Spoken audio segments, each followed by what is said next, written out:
পুরীতে রথ টানতে গিয়ে মর্মান্তিক দুর্ঘটনা, মৃত এক, আহত বেশ কয়েকজন। 53 বছর পর এসেছে বিরল যোগ। এবারের রথযাত্রার তিথি 2 দিন, অর্থাৎ 7ই ও 8ই জুলাই ধরে পড়েছে।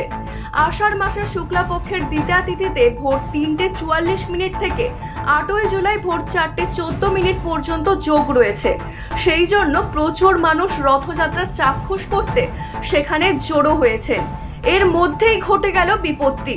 রাষ্ট্রপতি দ্রৌপদী মুর্মুর উপস্থিতিতে জনজোয়ারের মধ্যেই পুরীতে এই দিন রথের রশিদের টান পড়ে। বিকেল 5:20 নাগাদ পুরীর রথযাত্রার সূচনা হয়। রথ টানার সময়ই ভিড়ের চাপে দম বন্ধ হয়ে অসুস্থ হয়ে পড়েন এক ব্যক্তি। পরে তাকে হাসপাতালে নিয়ে গেলে চিকিৎসকেরা মৃত বলে ঘোষণা করেন। জানা গিয়েছে, মৃত ওই ব্যক্তি বলরামের রথটি টানছিলেন। শুধু তাই নয়, ভিড়ের চাপে পদপৃষ্ট হওয়ার মতো পরিস্থিতিতেও তৈরি হয়। তাতে বেশ কয়েকজন আহত হন। Bureau report, RV news. এরকম আরও নানান খবর পেতে আমাদের সাথে থাকুন। লাইক, শেয়ার অ্যান্ড সাবস্ক্রাইব করুন আরভি নিউজ। জেগে ওঠো কলকাতা।